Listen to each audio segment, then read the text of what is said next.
কুষ্টিয়া থেকে আমরা যখন আসি 5 তারিখে ভর্তি হয়ে হাসপাতালে হাসপাতালে ভর্তি হওয়ার পরের থেকে যে চিকিৎসা ব্যবস্থা ছিল, অত্যন্ত সুন্দর চিকিৎসা ব্যবস্থা আমরা পেয়েছি। কুষ্টিয়ার থেকে আসার পরে চক্ষু বিজ্ঞান ইনস্টিটিউটের যেই ডাক্তারগুলো ছিলেন তারা অনেক আন্তরিক ছিল এবং প্রত্যেকেই নিজ দায়িত্বে আমাদেরকে চিকিৎসা করেছে এবং করে যাচ্ছে এই পর্যন্ত।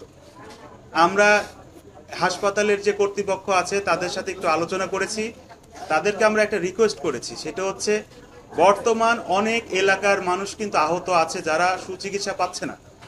যদি কাউকে সিরিয়াস তারা দেখে, কেন তারা ডাক্তার, তারা জানে যে কোনটা রুগী বেশি সিরিয়াস, এই অবস্থায় যদি কোনো বেশি সিরিয়াস রুগী হয় তাদেরকে যদি বাইরের ডাক্তারদের দেখানো লাগে, তাদের যে লিস্টটা আছে সেই লিস্ট অনুসারে দেখাবে। আর আমাদের দেশেও অনেক ডাক্তার আছে যারা অনেক ভালো চিকিৎসা দিচ্ছে এবং ভালো চিকিৎসা করে, তাদেরকে দিয়ে আমাদের বাদবাকি যারা আমরা আহত আছি তাদেরকে দেখানোর একটা রিকোয়েস্ট আমরা করেছি এবং কর্তৃপক্ষ আমাদেরকে খুব সুন্দরভাবে জানিয়েছে যে আপনাদের এই প্রস্তাবনা আমরা অবশ্যই এটা ফলো আপে রাখবো।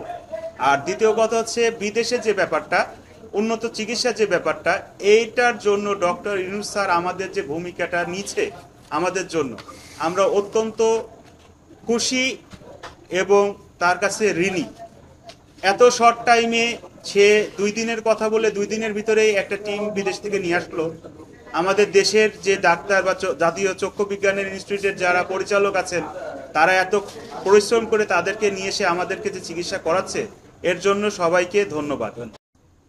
তো আপনারা জানেন যে আমরা গত 20শে সেপ্টেম্বর আহত ছাত্রদের প্রতিনিধি হিসাবে আমরা 5 সদস্যের একটি প্রতিনিধি দল আমাদের মাননীয় প্রধান উপদেষ্টা জনাব ডক্টর মোহাম্মদ ইউনূস স্যারের সাথে আমরা সাক্ষাৎ করি।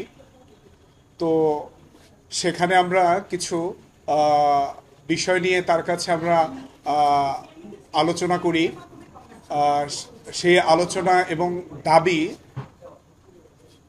আমাদের প্রধান যে দাবিগুলো ছিল তার মধ্যে এক হচ্ছে আমাদের চিকিৎসা, শুধু চিকিৎসা নয়, উন্নত চিকিৎসার ব্যবস্থা করা। আর 2 নম্বরে ছিল আমাদের পুনর্বাসনের ব্যবস্থা করা। তো তিনি অত্যন্ত মনোযোগ সহকারে আমাদের কথা শুনেছেন এবং আমাদের সব ধরনের সহযোগিতা যা লাগে উনি সব কিছু করার আমাদেরকে আশ্বাস দিয়েছেন এবং আমাদের উন্নত চিকিৎসার জন্য যা যা প্রয়োজন তিনি সেটা করবেন। যার ফলশ্রুতিতে আপনারা আজকে দেখতে পাচ্ছেন যে আমাদের চায়না থেকে একটা মেডিকেল টিম এসেছে এবং তারা আমাদেরকে দেখেছে। তো দেখা দেখার পরে তারা প্রাথমিক পর্যায়ে আমাদেরকে দেখে একটা ফলো আপ তৈরি করেছে। পরে তারা বলেছে যে এরপরে তারা মন্তব্য করবে, পরবর্তীতে আমাদের ফলাফল জানাবে। এবং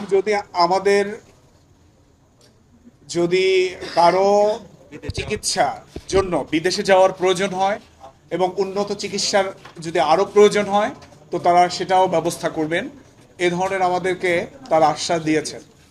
তাই এজন্য আমরা মাননীয় প্রধান উপদেষ্টা জনাব ডক্টর ইউনূস স্যারকে অবশ্যই ধন্যবাদ এবং কৃতজ্ঞতা জানাচ্ছি যে তিনি আমাদের জন্য এরকম ব্যবস্থা করে দেওয়ার জন্য। এজন্য আমরা সারা জীবন তার কাছে কৃতজ্ঞ এবং ঋণী হয়ে থাকলাম।